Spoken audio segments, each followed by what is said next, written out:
Ladies and gentlemen, boys and ghouls, fiends of all ages, welcome back. I'm your host, Anarchy Ass. We are out at Starved Rock, which is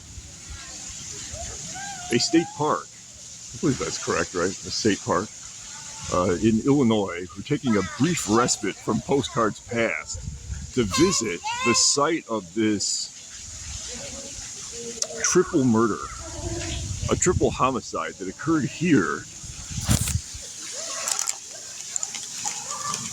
in 1960, March 14th, 1960, to be precise. A certain Chester Weger got the drop on 3 Riverside, Illinois housewives and killed them. Dumped their body in this nearby cave. I'm going to walk over to the cave, which is in this complex. You can see this waterfall. It's absolutely beautiful.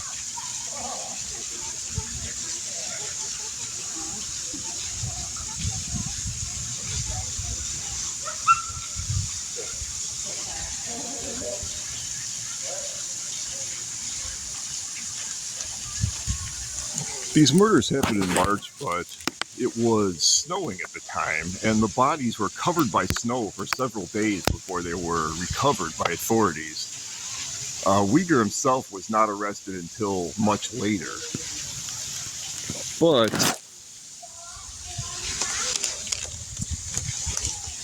these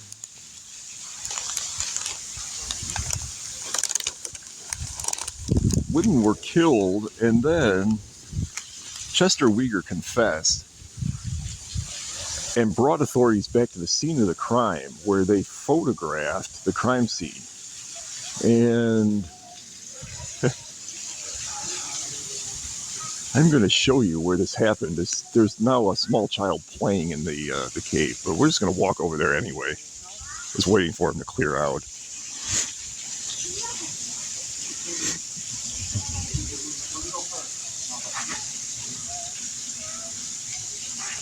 We'll go ahead and do a photo comparison. This is what this cave looks like in present day. This is what it looked like in 1960. 1960, present day. 1960. And you can see there was a tree there at the time that's since been removed. But other than that, there's really not too much difference. And if we walk into the cave, which you can do,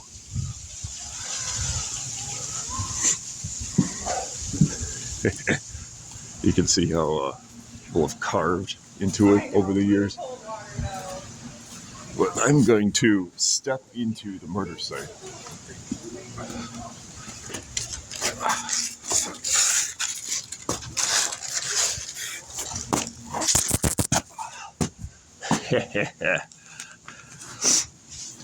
We are now inside this cave, which has a real vibe to it. I have been to other places where people have lost their lives, and it has a real aura, and the aura coming out of here is just incredible.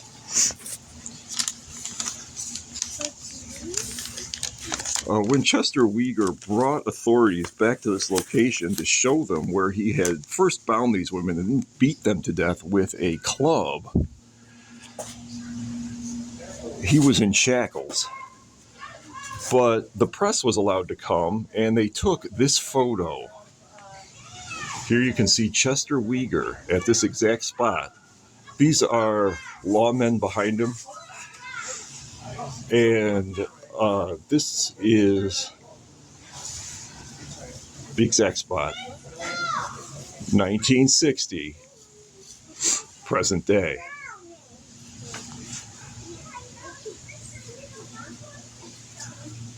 (1960) present day.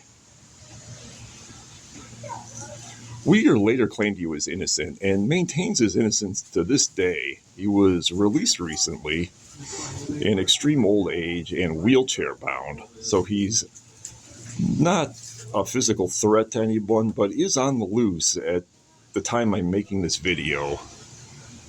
Due to the nature of the crime, many people, including myself, think that there probably was a second accomplice and that he didn't act alone, although that's never been proven.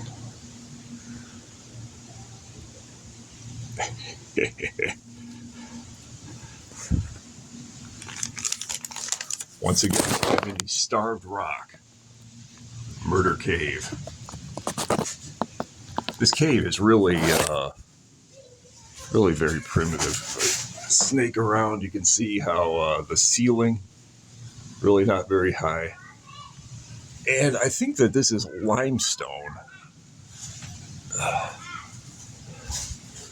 And very worn down from people stepping on it. I'm going to try to climb out of it. It's really not very easy to access. Even though the public does have access to it, it's really very difficult to climb up in here. And it would have been difficult in 1960 as well.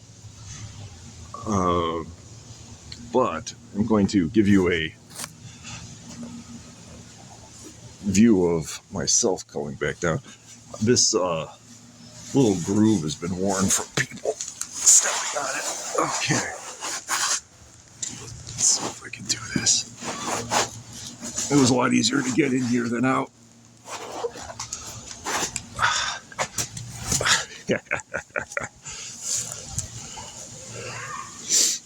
And now I'm going to take a look around the side here at this waterfall. And this is a little bit too muddy.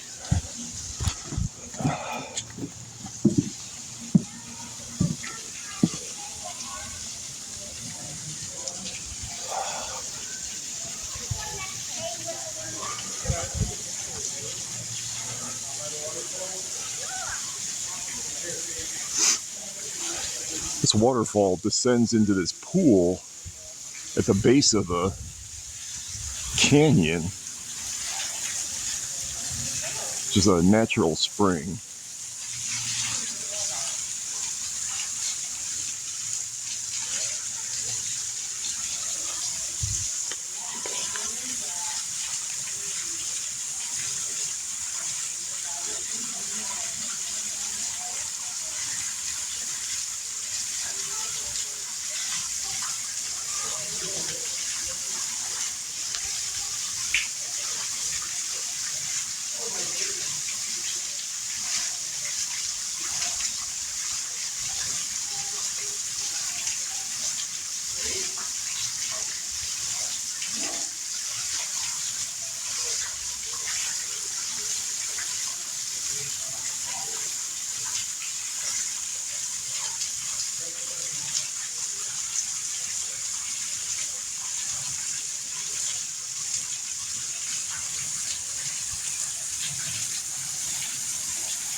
Starved Rock got its name in a separate incident that occurred between two warring Native American tribes, in which a group of warriors was stranded here on top of the rock, and they were basically besieged and could not get out, and they starved to death. Thus the name Starved Rock. I don't know when that occurred, though. I want to say it was the early 19th century. The precise date I don't think is known. It just kind of entered into local lore.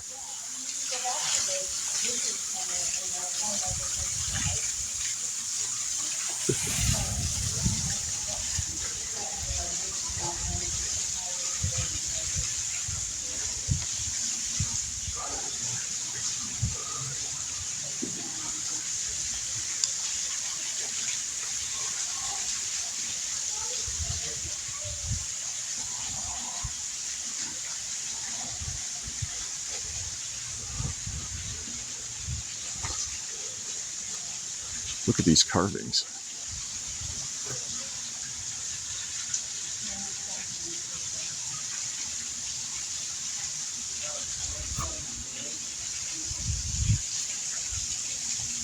Modern graffiti has been added to these earlier Native American carvings, and it's to the point where you basically can't make them out, but you can see the trace outlines of some figures that look animalistic, although they're very primitive.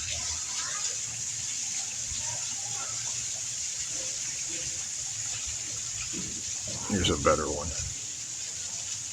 Very faint to see, though. And these boulders are strewn all around the area of the waterfall.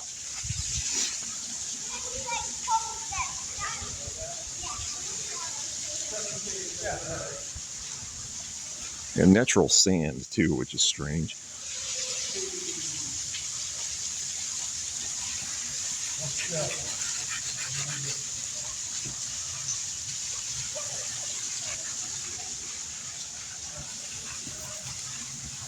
Does it work?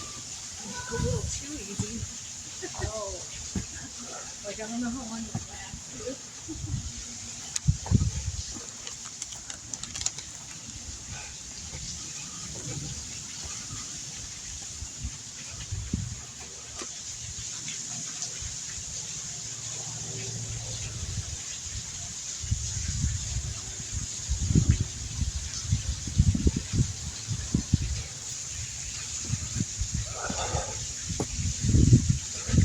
Here's a better aerial, not really aerial, but elevated view of the Starved Rock Murder Cave.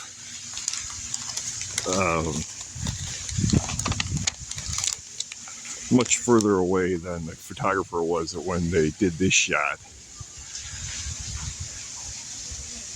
In the 1960s, somebody wrote "the cave" with an arrow onto the photo in this historical shot, but it really doesn't look too much different than it does in present day. The Starved Rock Murder Cave. This is really a cave complex. You can see there's a few other caves next to it, all pretty small in size in comparison. There's been a number of documentaries on the Starved Rock murders and many theories as to who may have done the killing if it wasn't Chester Weger. And I'll leave it up to the viewer to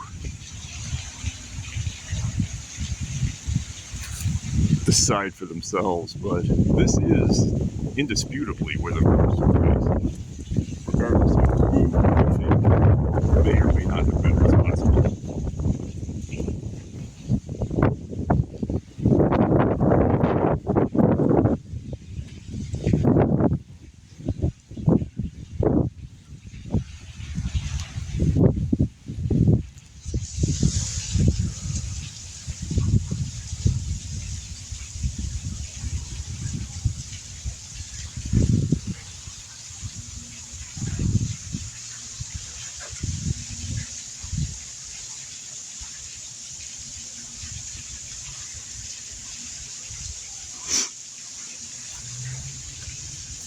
Thanks for joining me.